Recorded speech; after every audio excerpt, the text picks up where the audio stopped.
नमस्कार साथियों, मैं विनोद विमान नरेंद्र बख्शी साहब आज पहुंचे हैं अमादलपुर में, जहां से हम लगातार आपको खबरें दिखा रहे हैं। आज हम आपको दिखाएंगे 50 फुट ऊंची यज्ञशाला से किस तरह से जो है वो कुंडीय हवन यज्ञ का आयोजन किया जा रहा है और इसमें आपको क्या लाभ मिलेंगे, इसका विस्तार पूर्वक हम आपको बताएंगे कि यहाँ पर इसकी परिक्रमा करने से ही आपके जन्म जन्मों से पाप धुल सकते हैं। आप अपने बच्चों को और अपने परिवार के साथ यहाँ पर पहुँचे और जरूर एक बार यहाँ पर इस यज्ञ में शामिल होने का काम करें, ताकि आपको पता लगे कि हमारी वैदिक संस्कृति जिसके लिए हम जी रहे हैं वो कितना लाभकारी है और कितना इसका लाभकारी मूल्य आपको मिल सकता है। आप अपने जीवन में जब घर से निकल करके यहाँ पर आकर के पुण्य के भागी बन सकते हैं, क्योंकि इस तरह के दुर्लभ यज्ञ बड़ी मुश्किल से देखने के लिए मिलते हैं। आपके शहर में अमादलपुर के अंदर इस बार जो मौका मिला है, हम सभी अपने दर्शकों से अपील करेंगे कि वे ज्यादा से ज्यादा यहाँ पहुँचे और इस यज्ञ में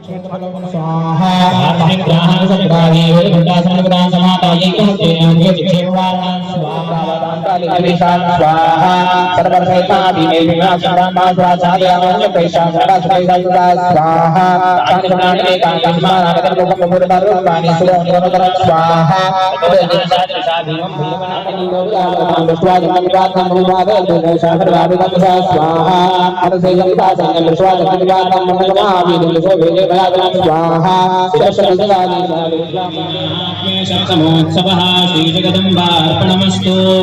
ओम करुणाकरुणाकरङ्गिताक्षी धृतपाशाङ्कुशपाणचापहस्ता भावयेत्येवं भावये भवानि। ओम श्रीवाच स्वाहा खण्डे च स्वाहा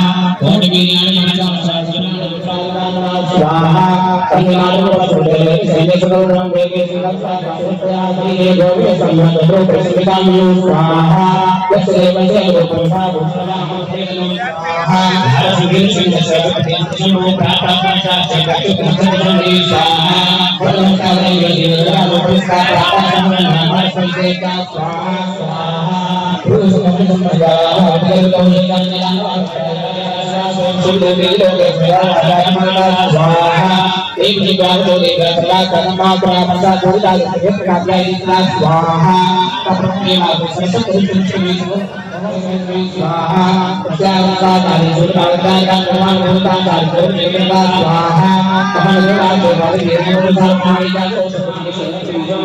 स्वाहा तस्यादस्य दौदासन सुलाल भूमि वाग्यो के तो वसया संतो स्वाहा ऐसा कार्य समूहे प्रेस बंधन व्यापमासी को पापमा मृत्यु स्वाहा आत्मसन्नाद आत्मसन्नाद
यज्ञो वही श्रेष्ठतमम कर्म, यज्ञ से बढ़कर के दूसरा कोई श्रेष्ठतम कर्म नहीं है। भगवान को भोजन खिलाने का मात्र एक साधन यज्ञ नारायण भगवान है। यज्ञ नारायण भगवान को भोजन खिलाने से यज्ञ नारायण भगवान की असीम कृपा हम सब लोगों पर बरसा करती है। इसलिए प्रत्येक व्यक्ति भगवान की स्तुति करता है।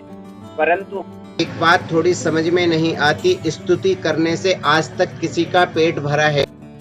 अरे स्तुति हो ठीक बात है, लेकिन स्तुति थोड़ी देर की बहुत अच्छी लगती है, परंतु पूरे दिन यदि हम किसी की स्तुति करते चले जाएं, भोजन के लिए न पूछें, चाय पानी के लिए न पूछें, तो व्यक्ति भी कहने लगता है कि कैसा व्यक्ति है, इसने हमको चाय पानी के लिए नहीं पूछा। पूरी दुनिया भी भगवान की स्तुति केवल करती है, भगवान को भोजन खिलाने का प्रयास नहीं करती।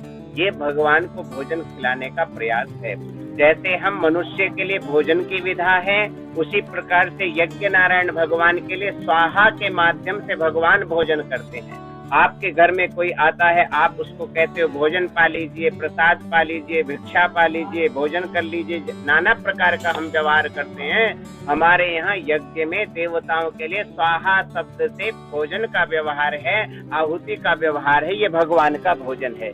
भगवान जब भोजन को, इस आहार को ग्रहण करते हैं, क्योंकि इसमें घृत की मात्रा हुआ करती है, तिल की मात्रा हुआ करती है, जो चावल की मात्रा हुआ करती है, अन्य औषधियों की मात्रा हुआ करती है, भगवान उससे हृष्ट पुष्ट शक्तिशाली हो जाते हैं। जब भगवान हृष्ट पुष्ट शक्तिशाली होंगे तो भगवान उसी हृदय से हम सब लोगों को आशीर्वाद देंगे। प्रत्येक व्यक्ति का कल्याण हो, विश्व का कल्याण हो, हम लोग बोला करते हैं। हमारे परमाराध्य धर्म सम्राट स्वामी श्री करपात्री जी महाराज ने देश की आजादी से पूर्व भी यज्ञ की श्रृंखला को इस देश के अंदर प्रारंभ किया था। तब से लेकर अनवरत रूप में 300 से ऊपर यज्ञ हमारी धर्म संघ, अखिल भारत वर्षीय धर्म संघ व स्वामी करपात्री फाउंडेशन के माध्यम से पूरे देश में हुए हैं। उसी का एक ये छोटा उदाहरण है। प्रत्येक प्राणी को अपने संकट की निवृत्ति के लिए यज्ञ नारायण भगवान की परिक्रमा करनी चाहिए।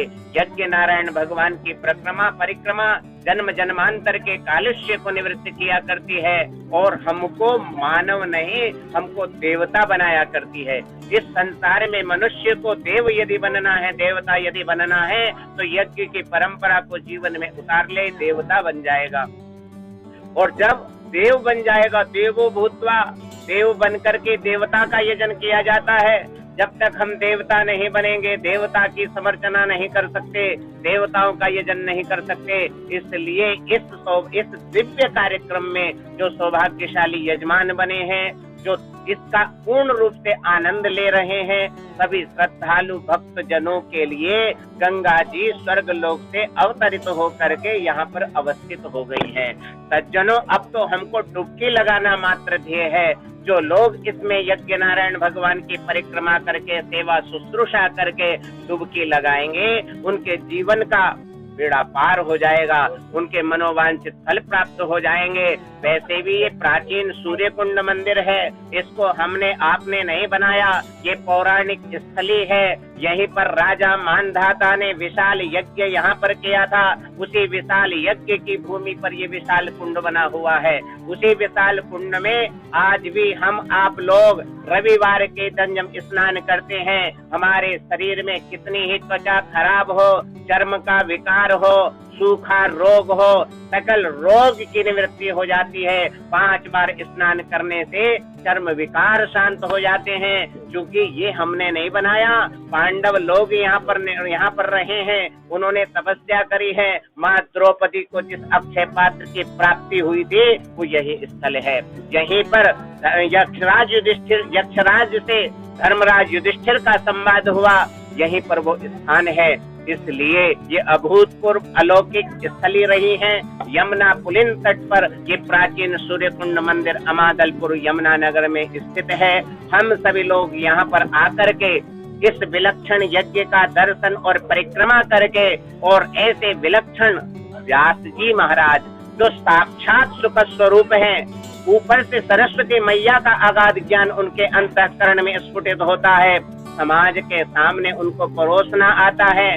उनको पुस्तक का ज्ञान नहीं है, परंतु अगाध शास्त्र का ज्ञान है। वो अगाध सरस्वती की कृपा से जब समाज के अंदर बोला करते हैं तो उनकी वाणी पूरा देश नहीं पूरा विश्व सुना करता है, जिसका परिणाम आज आप और हम सब लोग देख रहे हैं। काशी के विश्व प्रसिद्ध आरती का हम सब लोग महा आनंद ले रहे हैं।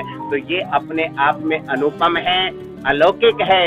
ये महापुरुषों की कृपा है, ये धर्म संघीय परंपरा है। परम पूज्य ब्रह्मलीन ब्रह्मचारी श्री अखिलानंद जी महाराज की प्रथम पुण्य स्मृति में ये विराट आयोजन यहाँ पर आयोजित है।